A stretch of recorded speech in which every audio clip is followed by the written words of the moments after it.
Bem-vindos a mais um web encontro do CIEV São Paulo. Hoje, conosco, temos a Juliana, que é do Núcleo de Doenças Agudas Transmissíveis, da Divisão de Vigilância Epidemiológica da Covisa, é responsável pelo Programa Municipal e Estadual das Paralisias Flácidas Agudas e Poliomielite. Espero que seja proveitoso para todo mundo. Bom, a Geraldine falou um pouquinho já do que eu vou falar aqui para vocês, né? A polio é uma doença que a gente não vê mais hoje no Brasil, por ela estar erradicada, a gente é um país livre da polio, né? Então, eu vou começar falando, mostrando para vocês um pouquinho o que é a polio, né? Mostrar um pouquinho de fotos do que ela causa nas pessoas, um pouquinho do histórico da polio no mundo e no Brasil, e como que está a situação no mundo, em frente a essa situação, quais são os riscos de reintrodução, uma possível reintrodução de polio no nosso país, e quais são as estratégias, né, para a gente manter essa eliminação e para que não haja essa reintrodução. Vamos lá. Bom, aqui eu botei umas fotos de pessoas sequeladas de polio. As duas fotos da esquerda, vocês podem ver que são pessoas que têm um membro só afetado, que é o mais comum nos casos de polio, é afetar membro inferior e um membro só. Então, geralmente, a pessoa, tanto aqui na fase aguda, né, e até a sequela, fica com um membro afetado. Mas a debilidade pode pegar nos membros inferiores, membros superiores, nos dois membros. Essa menininha aqui embaixo, ela foi afetada nos dois membros inferiores, ficou com atrofia, né? Porque o músculo deixa de ser utilizado, então as pernas atrofiam, a musculatura atrofia. As fotos de cima aqui mostram que era muito comum, nos sequelados de polio, usar esses aparelhos para dar sustentação nas pernas dos sequelados de polio, para que eles pudessem andar, né, se movimentar. E essa foto aqui embaixo mostra que a polio pode pegar o corpo inteiro, pode pegar inclusive musculatura respiratória. E essa é uma moça que teve polio com 2 anos de idade, a fotinho da menininha pequenininha é ela, tá? Ela foi internada no HC com 2 anos, no início dos anos 80, e morou lá por mais de 40 anos. E ela não é a única, muitas pessoas moraram, né, entre aspas, por mais de 40 anos num hospital, porque foram vítimas da polio paralítica no corpo inteiro, inclusive precisando de respiração mecânica, ventilação mecânica para continuar respirando. Essa aqui foi uma outra realidade também que fez parte da história da polio, que são os pulmões de aço. Uma grande epidemia de polio foi na década de 50, né? Tanto nos Estados Unidos como na Europa e aqui no Brasil também. Essa foto da esquerda em cima é uma enfermaria no hospital nos Estados Unidos, só de pulmões de aço. Existiam enfermarias só de internados de polio, mas também nessa época era tecnologia na época para as pessoas continuarem respirando. Essas câmeras faziam pressão negativa para expandir o pulmão das pessoas e elas continuarem respirando, porque eram vítimas de polio que tinham perdido a capacidade de movimentar a musculatura respiratória. Nessa mesma epidemia, um médico em Copenhague, na foto da direita, vocês já vão ver que a menininha não está num pulmão de aço, ela está sendo bombeada com ventilação mecânica. A ventilação mecânica ela surgiu por causa da epidemia de polio da década de 50, né? Então, eles pegavam residentes e médicos e faziam rodízio para ficarem ventilando manualmente os sequelados que estavam internados nos hospitais, tá? Vamos para... Bom, então a polio propriamente dita, né? A polio, ela é uma doença infecto-contagiosa aguda, de origem viral, né? Um vírus, o poliovírus, da família Picornaviridae, que é um enterovírus. O enterovírus, o que é? Um vírus que, todo vírus que entra pela boca, se multiplica no intestino e sai pelas fezes, né? São 3 sorotipos, a polio 1, 2 e 3, e por ser um enterovírus, então a transmissibilidade é fecal-oral. Na primeira semana de infecção, tem vírus na saliva, então é possível a transmissão de gotículas da saliva das pessoas conversando, e até 6 semanas, aí mais ou menos, o vírus pode sair pelas fezes. A fase aguda, que mais elimina o vírus, nas primeiras 2 semanas, mas até 6 semanas ainda se elimina o vírus pelas fezes. Então, o principal meio de transmissão é pelas fezes, né? Então, que a gente diz que o fecal oral é o mais importante. Mas, então, aí eu botei embaixo, contato direto, então, fecal oral e oral, e contato indireto também de contaminação de objetos, alimentos, água, né, de portadores do vírus. Quais são as formas clínicas da polio? A polio, 95% das pessoas que forem infectadas com o vírus da polio vão ter uma infecção que a gente chama de inaparente, ela não vai ser assintomática, né? Não vai ter sintomas.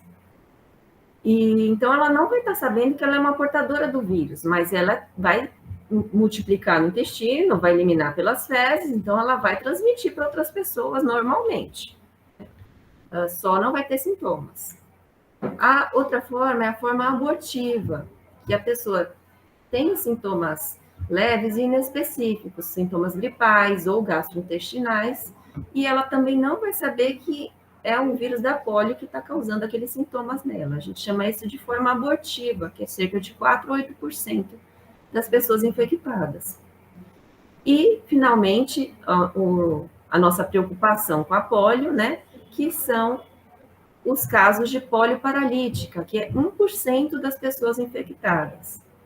Então, eu vou mostrar para vocês os números de polio paralítica no mundo, como que foi essa realidade, para a gente ter ideia de que aquilo era 1% das pessoas infectadas, porque é o que a gente consegue saber que é polio, né, quando a pessoa tem um sintoma da paralisia. E, como eu falei para vocês, é mais comum membro inferior, é mais comum ser assimétrico, ou seja, pegar um membro só e membro inferior, mas pode pegar os 4 membros, musculatura respiratória.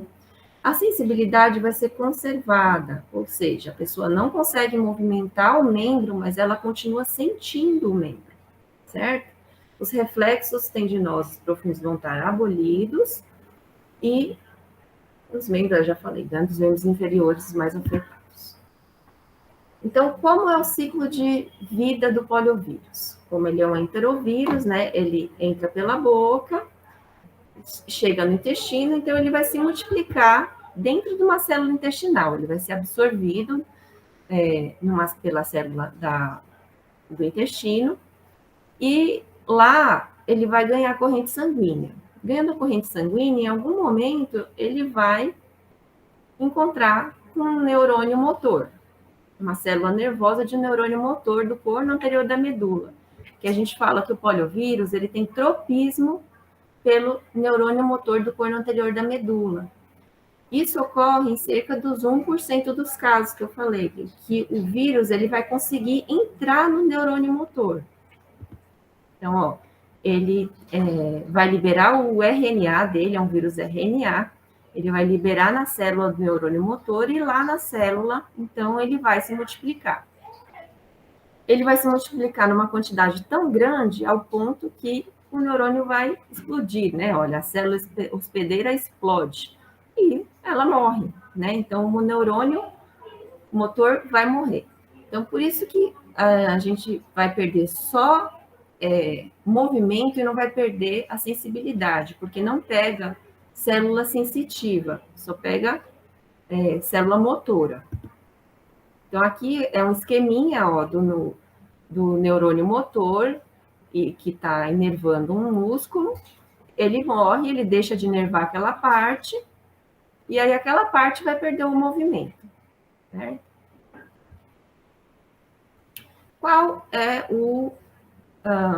qual o diagnóstico específico hoje para pólio? É o exame de fezes para pesquisa do poliovírus. É o exame de padrão ouro que a OMS considera para a gente dizer que é ou não pólio. Né? A gente considera uma coleta oportuna de fezes até o 14º dia do início do déficit motor da pessoa. Tá? Então, se der positivo, confirma, negativo, a gente descarta. Exames inespecíficos que vão ajudar a gente a fazer o diagnóstico diferencial com outras doenças, né? Eletroneuromiografia, exames de imagem, como ressonância, o líquor, né? Que vão aí ajudar, mas não são, não identificam exatamente o vírus. Quais são os tipos de poliovírus hoje que circulam no mundo? Então, antigamente era mais simples, né? Só tinha o poliovírus selvagem, os 3 sorotipos, 1, 2 e 3. Agora a gente tem algumas outras coisas aí para se preocupar. O pólio selvagem hoje, que está circulando no mundo, é o poliovírus do tipo 1, tá? O do tipo 2 e 3 já foram erradicados no mundo inteiro. Então, onde a gente tem poliovírus, que eu vou mostrar para vocês que são 2 países, é Afeganistão e Paquistão, é o tipo 1. O outro vírus, poliovírus, é o vacinal. O vacinal que a gente pensa é da VOP, é o vírus vivo atenuado. Se uma criança tem uma paralisia flácida e no exame de fezes vir o vírus vacinal atenuado, a gente pode fechar como pólio vacinal. Isso é raro de acontecer, é um caso para cada 100 mil, 1 milhão de doses. Aqui no Brasil tem até estudos de um caso para 3 milhões de doses, então é bem baixa essa porcentagem, só que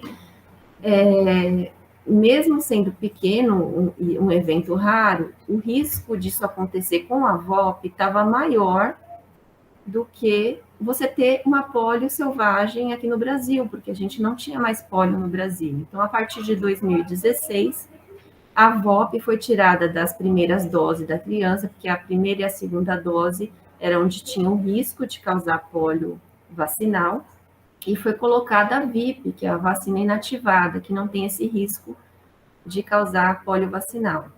Então, hoje, as 3 primeiras doses são com VIP, e a VOP é só no reforço, então aí a VOP não vai mais dar esse risco de ter a pólio do vírus vacinal. O terceiro, que é o grande vilão hoje, é o poliovírus derivado da vacina. Ele é um vírus que um dia foi o vírus vacinal, de uma VOP, né? Então, era um vírus atenuado, e numa região de baixa cobertura vacinal, ele conseguiu circular por mais de um ano e ser transmitido de criança para criança, crianças suscetíveis que não tomaram vacina, né?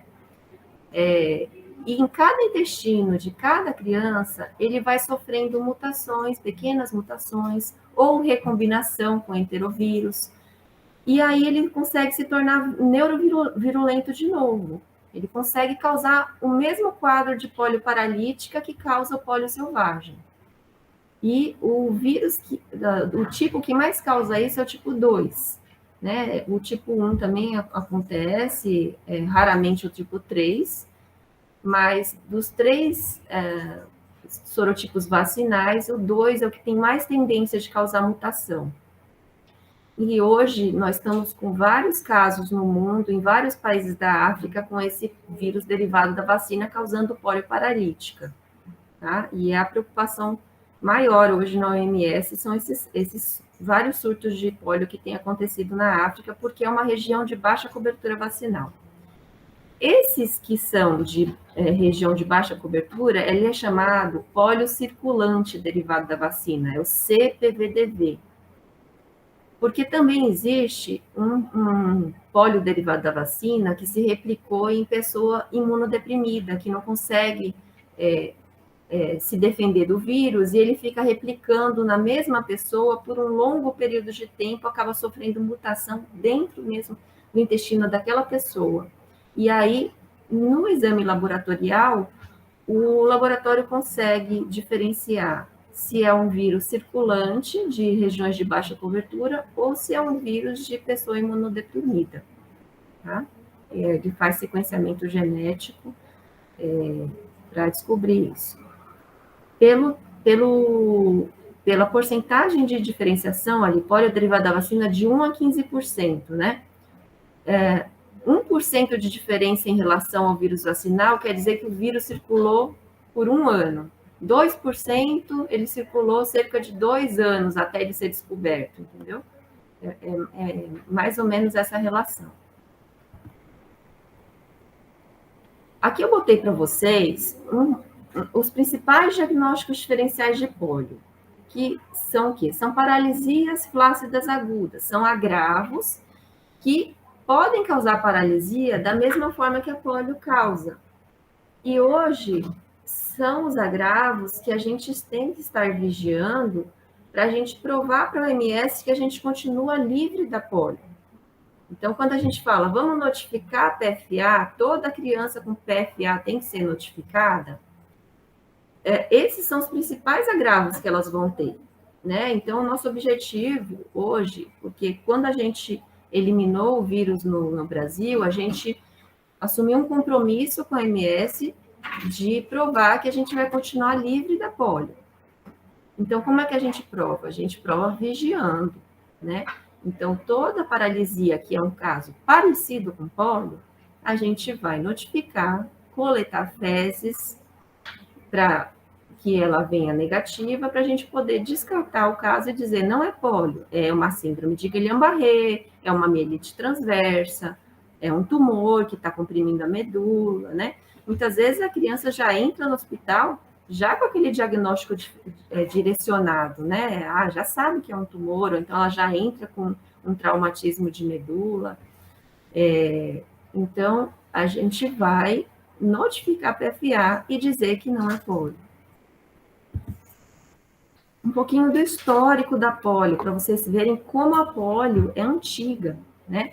A gente tem notícias, né? A gente sabe que a pólio é muito antiga, porque existem esculturas, pinturas, a estela egípcia, da época, então, do Antigo Egito já, que mostravam crianças pintadas ou aí desenhadas com o membro inferior atrofiado, usando bengala, como vocês estão vendo aí, representando que ela é uma vítima de pólio, né? Mas não tem um registro escrito disso, né? A gente percebe pelas esculturas.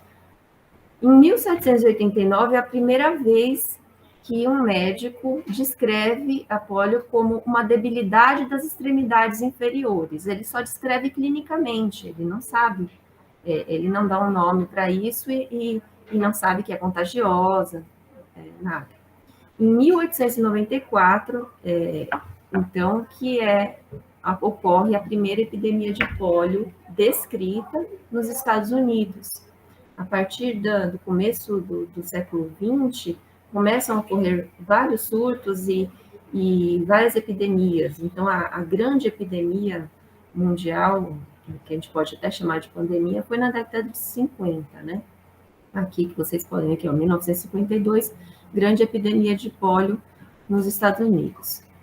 Uma curiosidade, pólio vem do grego, a palavra pólio é cinza, mielos da medula, ite é inflamação, então é uma inflamação da substância cinzenta da medula. É isso que quer dizer poliomielite. Em 1905, que se descobre, então, que a pólio é contagiosa. 3 anos depois, se identifica o poliovírus E é na época da grande epidemia que começam a se fazer os estudos para fazer uma vacina, porque eram mais de 350 mil casos só aqui no Brasil, na década de 70, eram muitas pessoas ficando com sequelas e a população estava... foi a doença mais... que as pessoas mais tinham medo de pegar na infância, né? Então, em 1955, patenteada, licenciada a VIP, primeiro sai a VIP, e depois a VOP em 1950. 1960, desculpa. Não está descendo. Vai no canto esquerdo com o mouse. Vai lá para direito.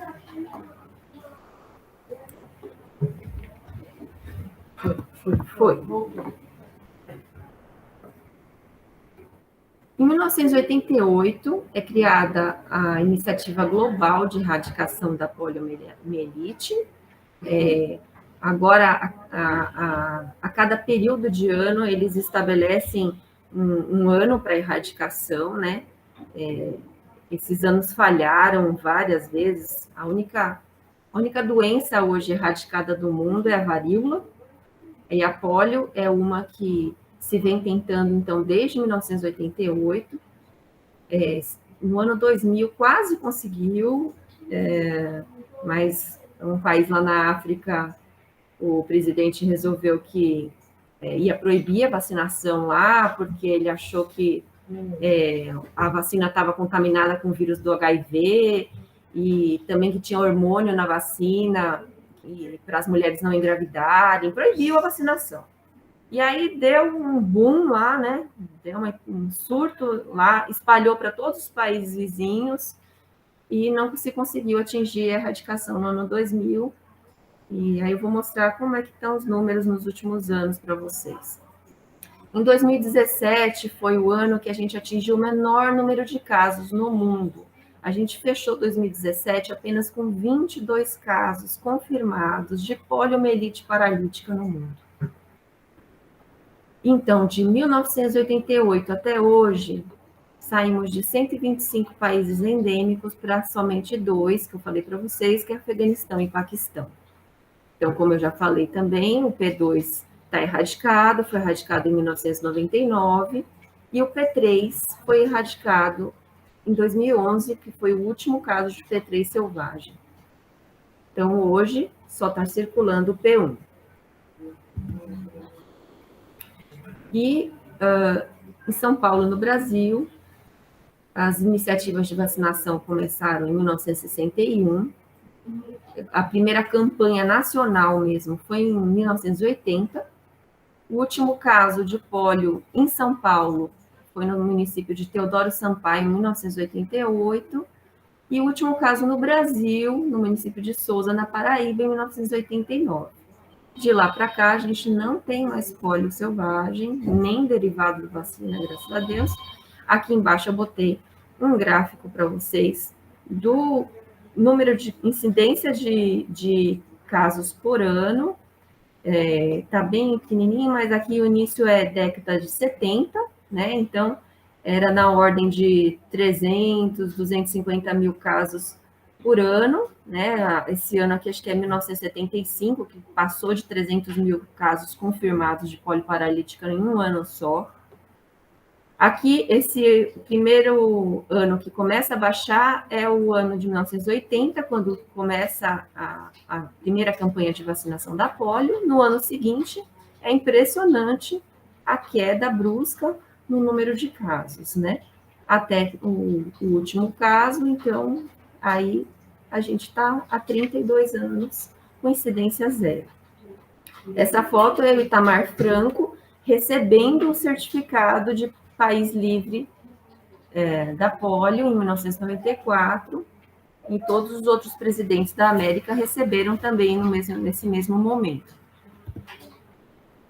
Bom, aqui é um gráfico, uma série histórica de 2013 para cá, de casos de polio selvagem. Então, eu vou mostrar para vocês esse de polio selvagem e o de polio derivado da vacina, tá? O de pólio selvagem, eu botei a partir de 2013, porque a partir de 2013 começa a circular só o poliovírus selvagem do tipo 1. Tá? Então, esse gráfico é só poliovírus selvagem tipo 1, e a partir de 2017, só 2 países que têm o selvagem tipo 1, Paquistão e Afeganistão. Tá? A Nigéria ainda estava aqui até 2016 e ela não tem tido mais casos também. Bom, então, ó, 2020, 140 casos, fechou o ano de pólio selvagem.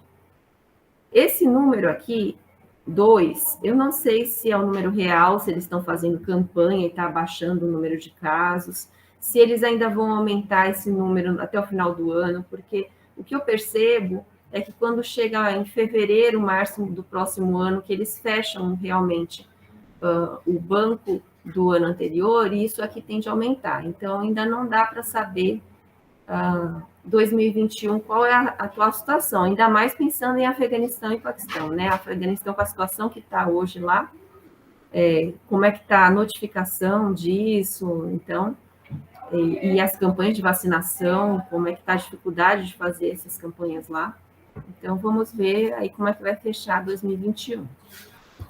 E aqui, casos de pólio derivado da vacina no mundo. Então, lembra que eu mostrei para vocês a ordem de grandeza do selvagem? Ó, selvagem, 140 em 2020. Olha em 2020 o derivado da vacina, 1.108 casos de derivado da vacina. Pensando que isso aí é 1% das pessoas infectadas com esse vírus, né? Porque ele circula e vai causar doença em 1% das pessoas que ele infectar.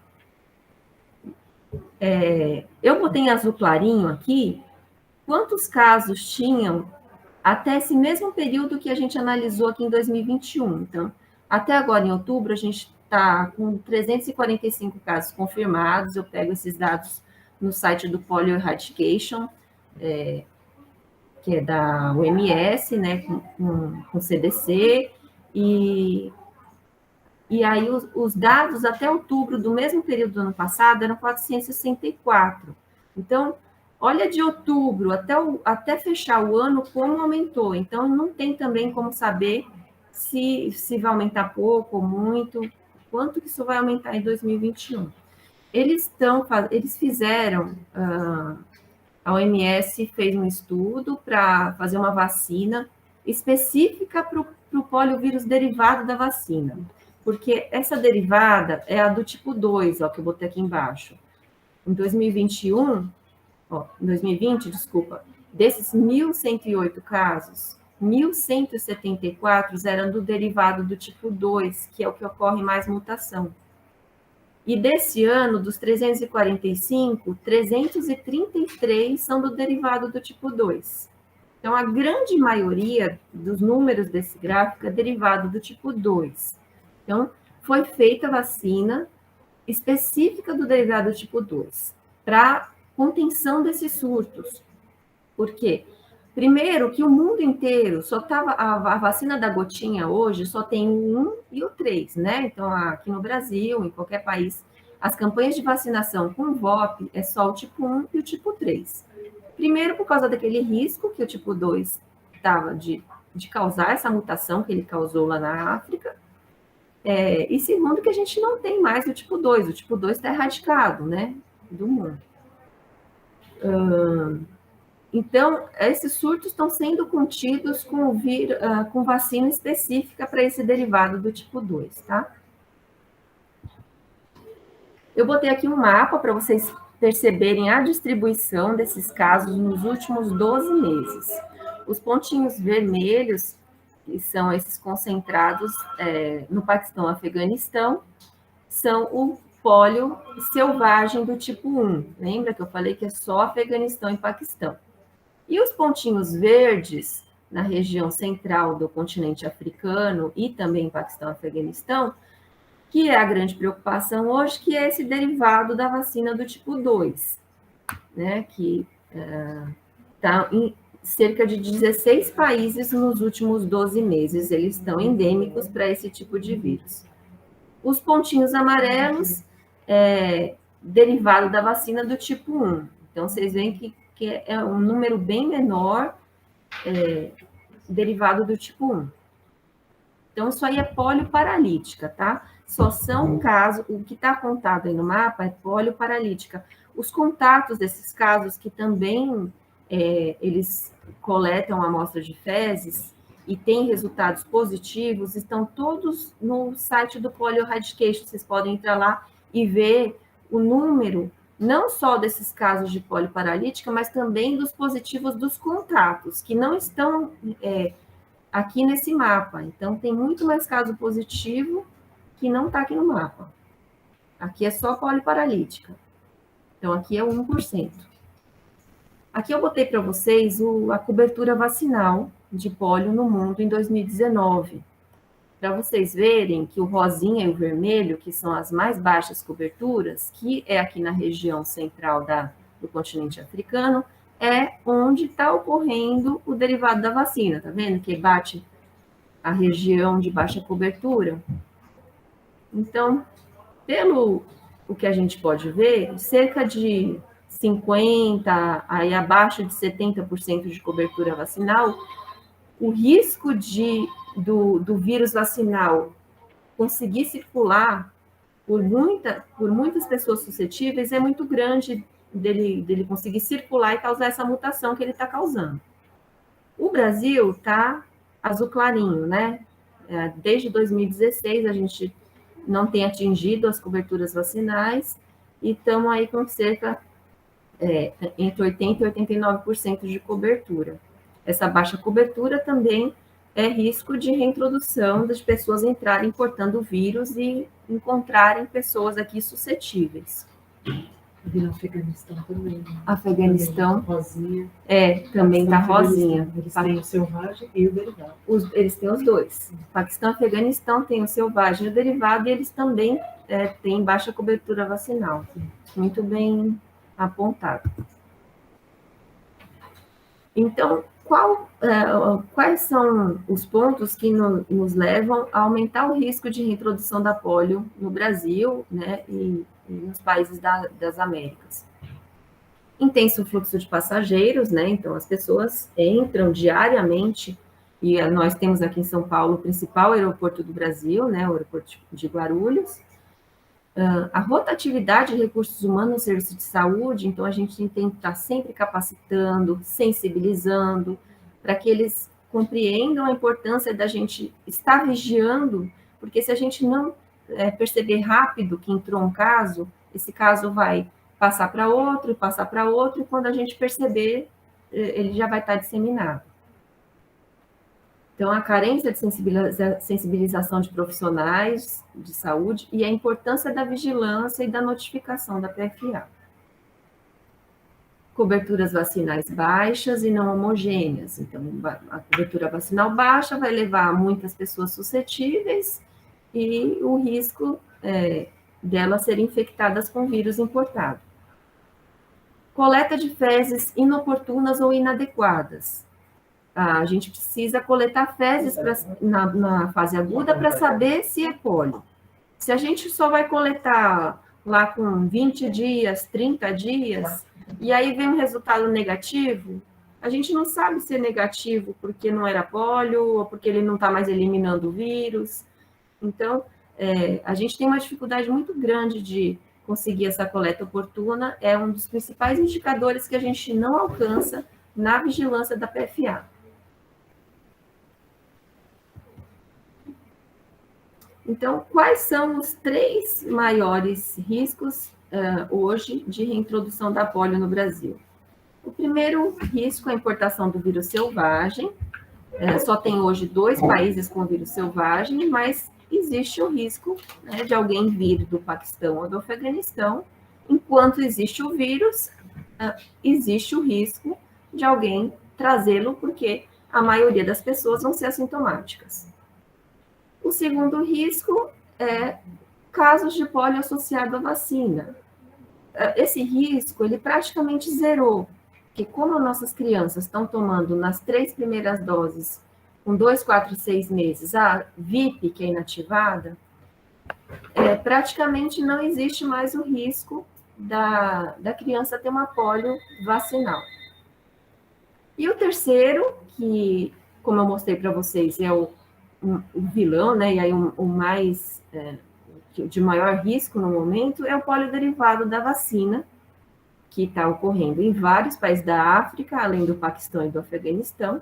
Então, o risco de importação dele é muito maior, mas também existe risco da gente ter caso autóctone de polioderivado da vacina aqui no próprio país. Como? Se a gente está com baixa cobertura vacinal, cada vez tem mais criança suscetível. Uma criança toma a vacina da gotinha e transmite para uma criança não vacinada aquele vírus vacinal, até que, se ele conseguir circular por mais de um ano, pode ocorrer um derivado da vacina aqui dentro do país mesmo, sem ele ser importado. Tá? É um risco que eu acho que é pequeno, porque o vírus do tipo 2 é o que ocorre mais mutação, ele não está mais na nossa gotinha, a gente só tem o tipo 1 e o tipo 3. Os dois podem ocorrer mutação, vocês viram que existe alguns pontinhos amarelos lá que eu mostrei para vocês no mapa, mas é muito menor essa chance, né? Então, o risco maior hoje é de ocorrer uma importação de derivado da vacina e, em segundo lugar, de vírus selvagem.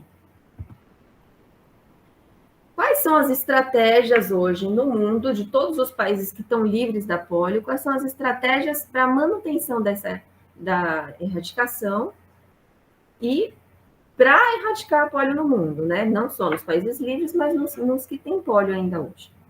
É o monitoramento ambiental, que vai identificar se tem polio circulando nos nossos esgotos, né? A vacinação, que é o principal carro-chefe aí para a prevenção de polio, é a gente ter as pessoas imunizadas, e a vigilância da PFA, que é uma detecção oportuna de casos de polio. A gente vai vigiar tudo que se pareça com uma polio, para que no momento que ela aparecer, a gente consiga agir rapidamente. Então, das três ações estratégicas para a erradicação da polio no mundo, a primeira, que é o monitoramento ambiental, aqui no Brasil, ela é feita só no estado de São Paulo, pela CETESB. A CETESB faz monitoramento ambiental desde 1974, e para ilustrar para vocês, em janeiro de 2014, foi descoberto em amostra ambiental de esgoto do Porto de São Sebastião vírus derivado da vacina do tipo 2, e em março do mesmo ano, o vírus selvagem do tipo 1 no aeroporto de Campinas. Essas amostras positivas dos esgotos não foram associadas a casos de polio paralítica aqui no nosso país. Foi sequenciado geneticamente esses resultados e se descobriu até de que país que eles vieram, até que pessoa que trouxe. Então, não foi associado a casos, né? Mas mostra a importância da gente fazer um monitoramento ambiental. A segunda estratégia, que é a vacinação, que está bem comprometida, principalmente com a pandemia, que o ano passado caiu cobertura vacinal, não só da polio, mas de todos os outros agravos, né? Então, aí vocês veem no gráfico de que desde 2016, a cobertura vacinal não tem atingido mais os 95% que é a meta de cobertura vacinal de polio. E aquilo é do estado de São Paulo, tá? E a terceira estratégia, então, é a vigilância da paralisia flácida aguda. Qual é o nosso objetivo? Impedir que um caso importado se torne autóctone, né? Impedir essa transmissão de uma pessoa que traga esse vírus para cá, dela transmitir para pessoas que moram aqui. Então, é a detecção oportuna de casos de paralisia flácida aguda, para que a gente tenha uma ação oportuna também. Em que se baseia o programa de vigilância das PSPAs? Primeiro, é a notificação oportuna em 24 horas, a PFA e pólio são de notificação, é uma das doenças de notificação em 24 horas. Então, todo caso de paralisia ou paresia flácida aguda, ou seja, um déficit motor agudo em uma criança menor de 15 anos, até 14 anos, 11 meses e 29 dias, se ela é internada com déficit motor agudo, ela tem que ser notificada para a PFA, independente da hipótese diagnóstica. Você lembra lá no comecinho da apresentação? Pode ser um Guillain-Barré, pode ser um tumor, pode ser um AVC. Independente da hipótese diagnóstica, a gente vai notificar a PFA e vai coletar uma amostra de fezes para pesquisa do poliovírus. Nosso objetivo vai ser descartar pólio, dizer não é pólio, para a gente provar que a gente continua livre da pólio. A segunda ação, ela aumenta ainda mais a sensibilidade dos serviços de saúde. Toda semana, eles têm que fazer uma notificação negativa ou positiva, ela chama notificação negativa semanal, para informar para a vigilância que eles não atenderam crianças com paralisia flácida aguda, menor de 15 anos, naquela semana. E uma terceira ação, que até ano passado era mensal, esse ano, em junho, começou a ser buscativa semanal. O que é a buscativa? A buscativa é levantamento de prontuário, baseados nos diagnósticos diferenciais de pólio. Então, tem uma lista com vários CIDs de diagnóstico diferencial de pólio. Baseado nesses CIDs, o hospital vai levantar se alguma criança na última semana tem prontuário com esse CID, para ele olhar o prontuário. Então, lá das 21 crianças internadas que ele teve na semana, uma criança vai ter uma CID de AVC. Ele vai levantar aquele prontuário, seja físico, seja eletrônico, e vai ler para ver o motivo da internação. Se ela teve, no motivo da internação, dificuldade para andar, déficit motor, paralisia, ele vai notificar a PFA. Então, a buscativa eu chamo de repescagem, né? Para ver se você não perdeu nenhum caso, você vai levantar prontuário. Então, essas as metas do programa, são as metas do programa de vigilância das paralisias plásticas.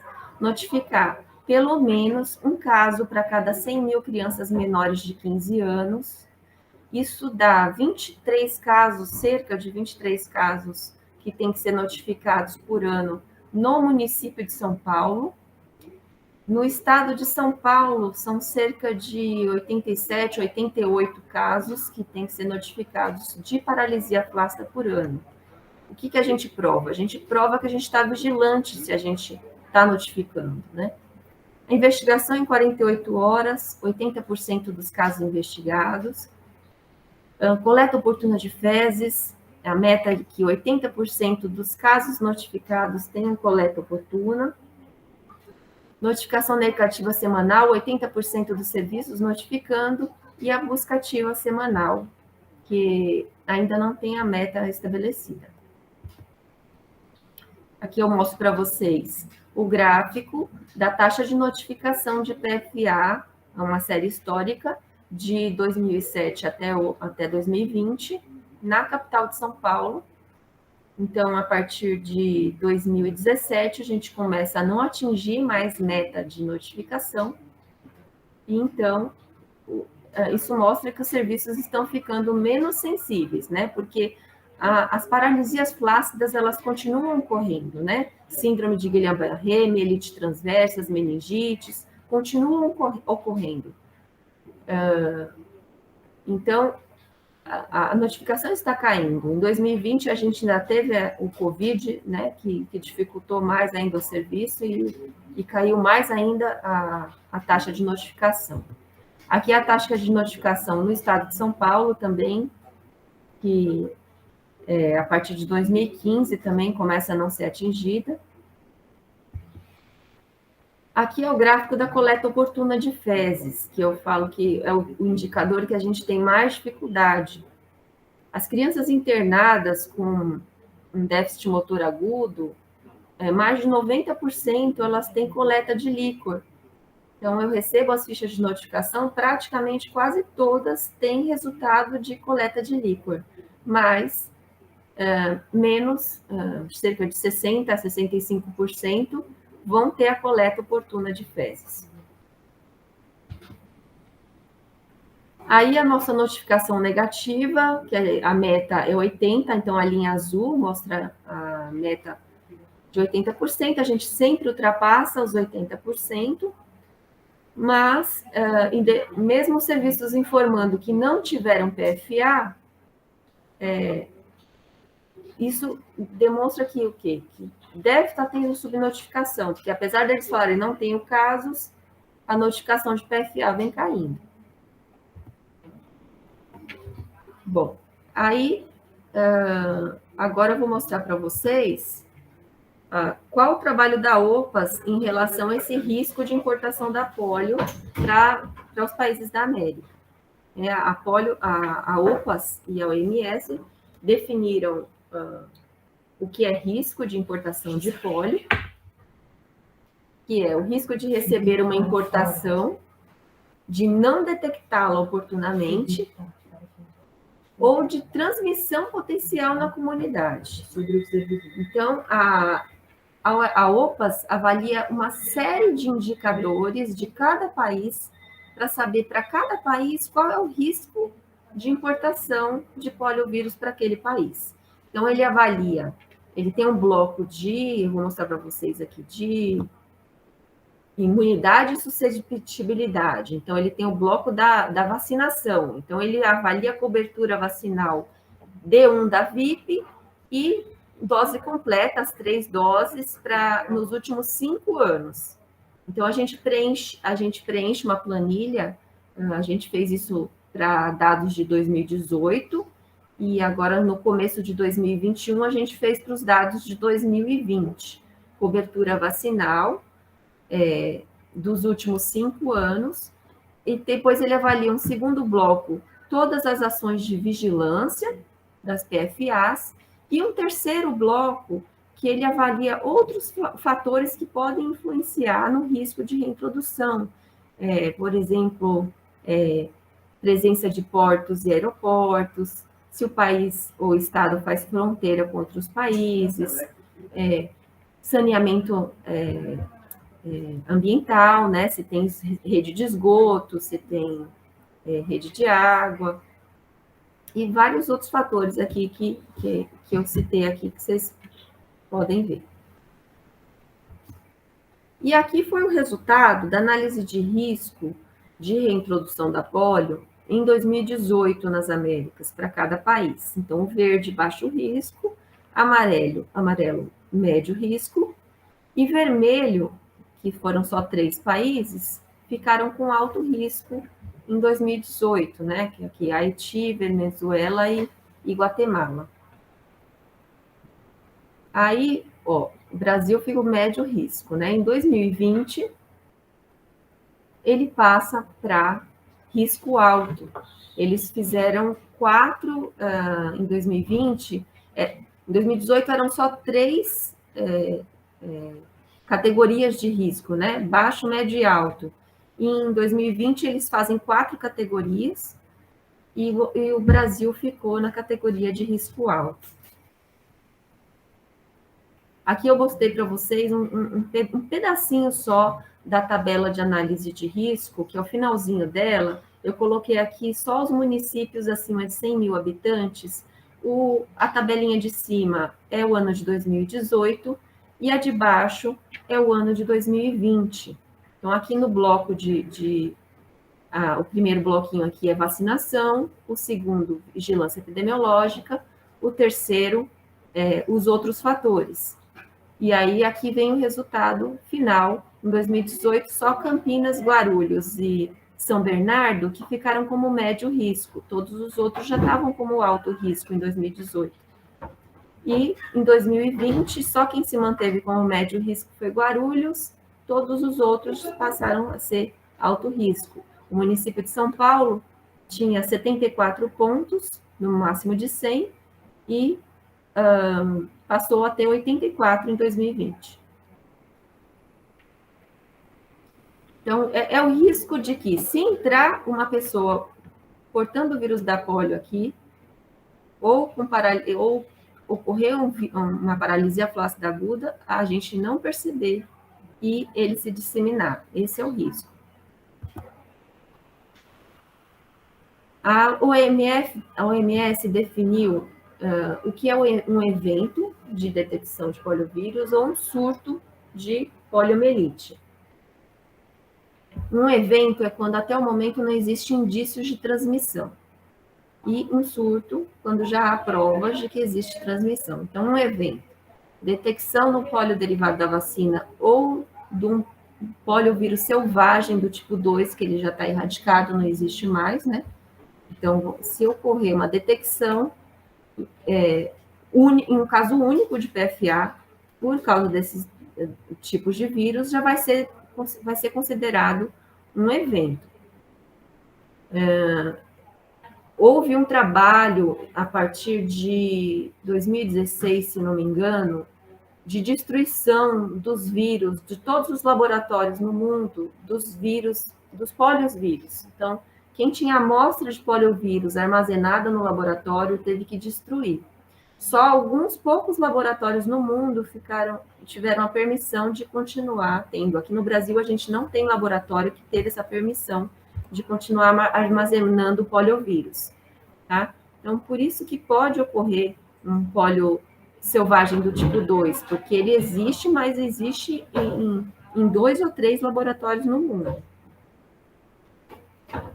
Detecção de polio selvagem em uma única amostra ambiental, sem evidência de propagação para a comunidade, né? E o surto, detecção de uma ou várias pessoas infectadas com o polio selvagem, o tipo 1, ou o polio derivado da vacina. Então, uma ou várias pessoas infectadas já vai ser considerado um surto. Ou detecção de 2 ou mais amostras ambientais independentes positivas. Então, se a CETESB coletar 2 amostras ambientais de locais diferentes e vierem positivas, vai ser considerada um surto, tá? Então, quais são as principais ações se ocorrer um evento ou se ocorrer um surto de polio? Que a gente trabalha aqui sempre com a vigilância, notificação de PFA. E se ocorrer um evento, o que vai ser feito? Então, além de investigar o caso, de fazer a investigação epidemiológica do caso, saber se ele viajou, ou se alguém que ele teve contato viajou, né, fazer toda essa investigação, vai ser feita também investigação de contatos. Então, vão ser coletadas amostras de fezes de 3 contatos próximos ao contato positivo, vai ser coletada uma amostra de mais 20 crianças menores de 5 anos que sejam da comunidade, da criança. Vai ser solicitado busca ativa dos últimos 6 meses, busca ativa é levantamento de prontuário, de novo para os hospitais do município afetado. Busca ativa na comunidade, então 20 agregados familiares, as residências de 20 agregados próximos ao caso positivo, vai ser feita busca para ver se existem outros casos na comunidade. Análise de cobertura vacinal e campanha de vacinação no município afetado. E o laboratório aí, com o papel dele de identificar se é polio selvagem, se é derivado da vacina, e se esse derivado, por quanto tempo aí que ele está circulando, de acordo com o resultado do sequenciamento do laboratório. Quem faz esse tipo de exame aqui no Brasil é a Fiocruz, principalmente. O IAL tem essa capacidade de fazer, mas foi definido que a concentração dos exames ia ser na Fiocruz. Então, é ela que faz e solta os resultados. Bom, é isso, gente. Obrigada. Abre para pergunta.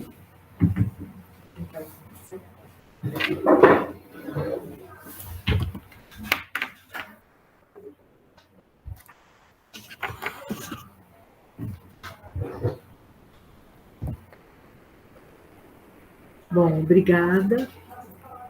Obrigada, Juliana, pela excelente palestra, foi super esclarecedora, super tranquila, calma, né? Deu bastante informação para a gente. Eu vou abrir para perguntas, não sei se no chat a gente já tem algumas questões, não tem questões, mas lembrando mais uma vez, essa palestra está gravada, foi gravada nesse momento, vai ser disponibilizada brevemente no canal do YouTube, vai ficar disponível para vocês acessarem. E no chat a gente tem, além do link para o canal, o link para fazer o registro, né, de participação e receber o certificado posteriormente, que a Aline vai enviar para cada um de vocês. Se não tem perguntas no chat, eu deixo também aberto para quem quiser fazer pelo microfone, mas eu tenho algumas questões para pontuar com a Ju aqui, só para a gente reforçar e chamar atenção para algumas coisas. Uma das questões era quem era o laboratório de referência, né, nacional, ou até do estado de São Paulo, para fazer o poliovírus, né, para testagem desses casos da vigilância da PFA, e é a Fiocruz, né, você já falou. A Fiocruz, as amostras de fezes saem aqui dos hospitais, são enviadas para o IAL. O IAL manda essa amostra uma vez por semana para a Fiocruz. Então, geralmente é de quarta-feira que saem as amostras aqui de São Paulo. Eles têm um contrato de transporte com a Fiocruz e a Fiocruz, então, faz esse exame e sai no GAL, né? Vocês conseguem ver o resultado pelo GAL. A segunda questão em relação a isso é qual é a metodologia padrão ouro que a OMS, então, coloca para pesquisa do poliovírus nas fezes? A identificação da PCR? Então, fala identificação do poliovírus. Não tem a metodologia. Então, eles fazem uma identificação do vírus e se for positivo, se der... RNA positivo, alguma coisa assim? Aí, acho que se der positivo no primeiro exame, eles fazem o PCR com o segundo exame. Então, deve ter uma triagem inicial e o segundo exame deve ser um PCR para sequenciamento posterior. Interessante saber a metodologia também. Uma outra questão, o período, você até falou depois, né, eu fui anotando, mas depois você falou, o período oportuno para a coleta de fezes, já que a eliminação, ela pode ser até 6 semanas. Isso. Mas qual é o período oportuno? Tá. Então, a coleta é oportuna até o 14º dia do início do déficit motor. Mas, passou dessa época, dessa data, ainda a gente orienta a coleta até 60 dias, tá? Porque a criança ainda pode eliminar o vírus depois dos 14 dias.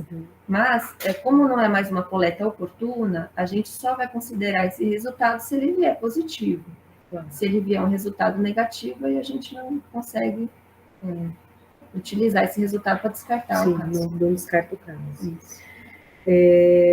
E falando na notificação negativa, né, que você colocou, ela é universal, essa notificação negativa semanal, ou existem alguns sentinelas, algumas unidades sentinelas?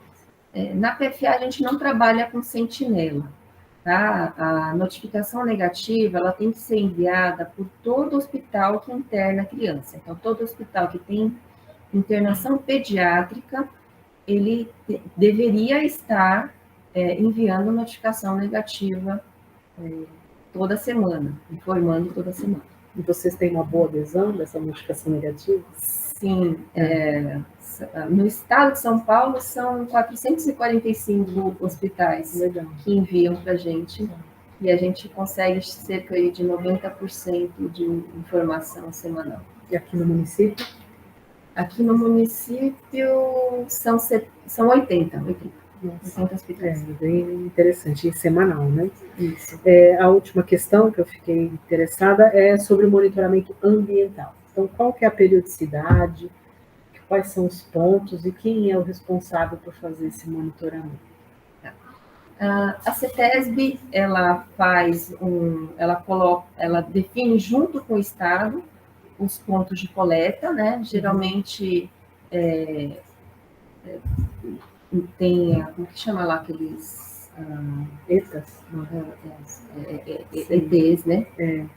Definem-se são estações de tratamento de esgoto. Isso, ETs. Estações de tratamento e também alguns bueiros também, dependendo, aqui na capital tinham bueiros onde tem comunidade com pessoas refugiadas, né? Então, dependendo da época, vai mudando também alguns pontos que eles colocam em bueiro também, e no esgoto de portos e aeroportos. E a periodicidade disso? A gente recebe mensalmente essa planilha, tá? A notícia ruim que eu tenho para dar para vocês é que desde 2020 o monitoramento parou, né, por causa interrompido por causa da pandemia do poliovírus. Epidemia do Covid. Do Covid, meu Deus do céu! A próxima é pandemia de polio, pelo amor de Deus. E aí a gente está em tratativa com a CETESB, a gente já fez uma reunião há 2 semanas atrás, para a gente voltar, para eles voltarem a fazer, acho que a partir do começo do ano que vem. Que bom, obrigada. Só a última questão que ficou pendente, você falou do exame que vai para a Fiocruz, qual é o período que eles dão de prazo, né, para soltar esse laudo, né, o resultado dos exames, para até encerramento dos casos de PFA? O laboratório ele tem as suas metas lá para cumprir os períodos, né? Mas pelo que eu percebo na prática, do momento que as fezes chegam no IAL, então ela leva no máximo 1 semana para sair do IAL, né? Então, chegando na Fiocruz, quando eu percebo que a amostra deu entrada na Fiocruz, são cerca de 2 semanas para eles liberarem o resultado. Leva mais ou menos 3 semanas da coleta até o resultado. Não é rápido. Sim. Não ajuda na oportunidade, né? Entendo. E esse resultado vai para o GAL, e você, a partir do cadastro, você consulta os resultados no próprio GAL. Sim, consultando o próprio GAL. Eu até ajudo, eu salvo os laudos que saem em PDF, mando para os municípios, porque para não deixar também... da notificação. Porque a notificação é 60 dias para encerrar, né? Da data da notificação. Então, a gente fica com pouco tempo para encerrar. Entendi.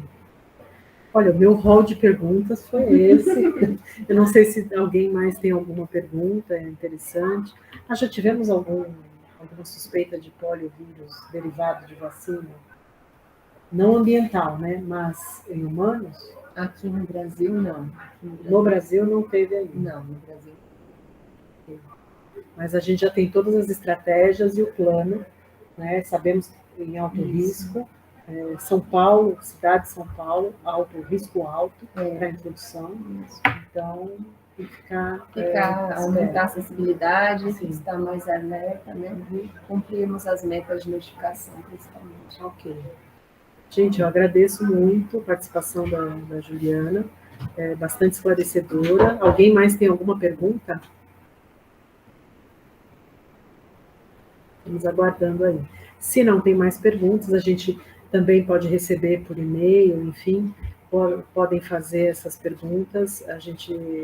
Vocês vão receber o certificado, né? Quando receber, pode responder um e-mail solicitando alguma questão. A Juliana, a gente passa para ela para fazer essas respostas. A gente agradece, né? Finalizamos aqui essa transmissão, essa participação, e aguardamos vocês para o próximo, né? Vai ser em novembro, a gente vai ter uma data em novembro.